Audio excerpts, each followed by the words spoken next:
আগামী শনিবার রাজ্যে বসছে এবছরের তৃতীয় জাতীয় লোক আদালত। ত্রিপুরা হাইকোর্ট ছাড়াও রাজ্যের সব জেলা এবং মহকুমা আদালত চত্বরে সরকারি ছুটির দিনে এই লোক আদালত বসবে।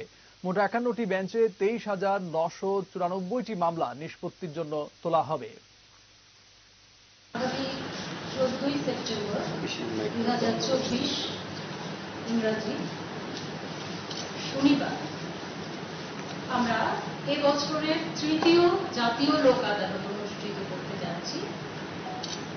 আমাদের এই আয়োজন প্রায় ১.৫ মাস আগে থেকে শুরু হয়েছে।